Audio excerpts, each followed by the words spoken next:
Bismillahirrahmanirrahim. Assalamualaikum warahmatullahi wabarakatuh. Pada pertemuan kali ini kita akan belajar tentang hormat dan patuh kepada guru.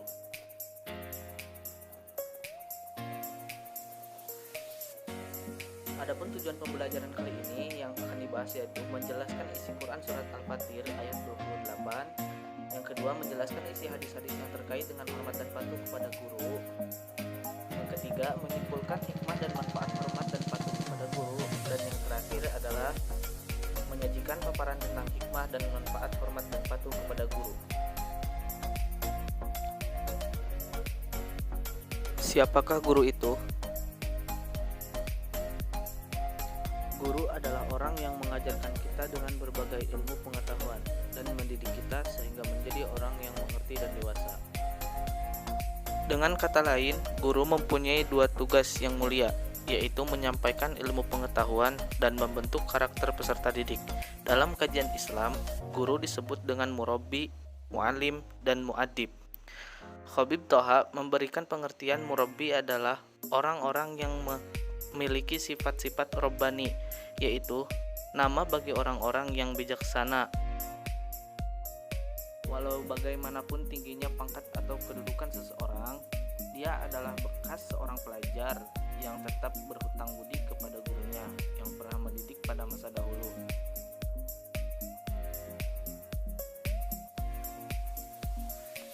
Guru adalah pewaris para nabi. Mengapa? Karena melalui guru, ilmu yang para nabi sampaikan disampaikan kembali kepada umatnya.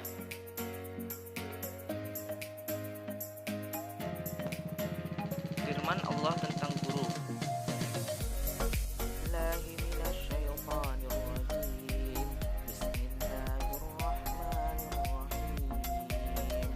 Wa minan nasi wad dawabi wal an'ami mukhtalifun alwanuhu kadzalik innama yakhshallaha min ibadihil ulama innallaha azizun ghafur.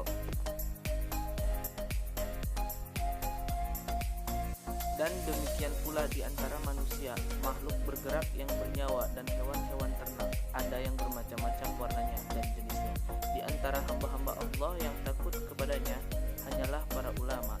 Sungguh Allah Maha Perkasa, Maha Pengampun.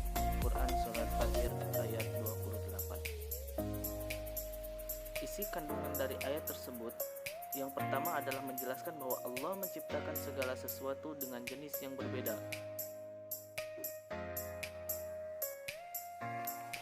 Yang kedua, orang-orang yang mengetahui kekuasaan Allah dan keagungan Allah serta takut kepadanya ialah ulama. Yang ketiga, ulama menurut Ibnu Abbas ialah orang yang tidak mempersekutukan Allah Subhanahu wa taala dengan sesuatu apapun, menghalalkan yang telah dihalalkan Allah dan mengharamkan yang telah diharamkan Allah. Dan yang terakhir adalah Allah senantiasa memberikan ampunan kepada hambanya yang taat dan akan mengazab kepada kaum kafir. Guru menurut pandangan para ulama. Ulama klasik Al-Ghazali dalam kitab Ihya Ulumuddin menegaskan, seseorang yang berilmu kemudian bekerja dengan ilmunya, dialah yang dinamakan besar di bawah kolong langit. Ia ibarat matahari yang mencahayai dirinya sendiri dan menyinari orang lain, ibarat minyak kasturi yang baunya dinikmati orang lain dan ia sendiri pun harum. Siapa yang bekerja di bidang pendidikan, sesungguhnya ia telah memilih pekerjaan yang terhormat. Dan yang sangat penting, hendaknya ia memelihara adab dan sopan santun dalam tugasnya. Jadi, di sini Imam Al-Ghazali dalam kitab Ihya Ulumuddin menjelaskan bahwa kedudukan seorang guru itu diibaratkan seperti matahari yang mencahayai dirinya sendiri dan menyinari orang lain, dan diibaratkan sebagai minyak kasturi yang baunya dinikmati orang lain dan ia sendiri pun menikmati juga. Siapa yang bekerja dalam bidang pendidikan, sesungguhnya ia telah memilih pekerjaan yang terhormat dan yang sangat penting, hendaknya ia memelihara adab. Penyair Syauqi berkata, Berdiri dan hormatilah guru, dan berilah penghargaan. Seorang guru itu hampir saja merupakan seorang rasul. Jadi kedudukan guru itu hampir sama seperti rasul, karena guru adalah warasatul anbiya. Ulama'u warasatul anbiya. Abi Thalib mengatakan, siapa yang pernah mengajarkan aku satu huruf saja, maka aku siap menjadi budaknya. Karenanya Ali bin Abi Thalib dijuluki dengan Babul Ilmi atau pintunya ilmu. Ali bin Abi Thalib belajar langsung kepada Nabi Muhammad SAW. Menurut Ali Muhammad As-Salabi, Ali bin Abi Thalib gemar bertanya untuk mencari ilmu dan tidak pernah menyia-nyiakan waktunya saat bersama dengan Nabi Muhammad SAW.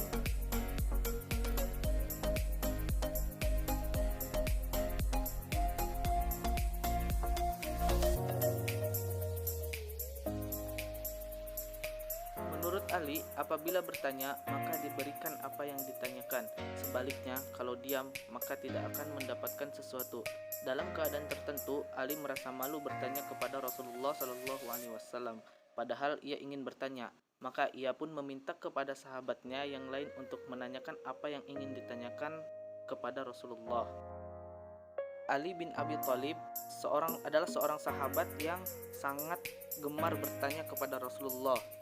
Namun, dalam suatu keadaan Ali merasa malu bertanya kepada Rasulullah, maka ia meminta kepada sahabatnya untuk bertanya kepada Rasulullah dan menanyakan apa yang ingin ditanyakan kepada Rasulullah.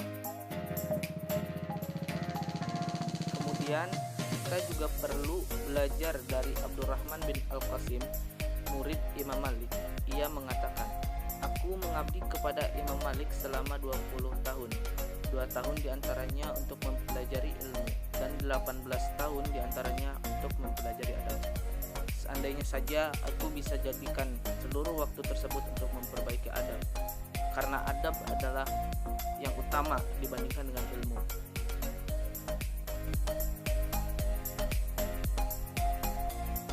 Cara para ulama menghormati gurunya. Yang pertama, mereka rendah hati terhadap gurunya, meskipun ilmu sudah lebih banyak ketimbang gurunya. Mereka tidak melupakan jasa seorang guru terhadap mereka. Dan yang kedua, mereka menaati setiap arahan serta bimbingan guru. Misalnya seperti seorang pasien yang tidak tahu apa-apa tentang penyakitnya dan hanya mengikuti arahan seorang dokter pakar yang mahir.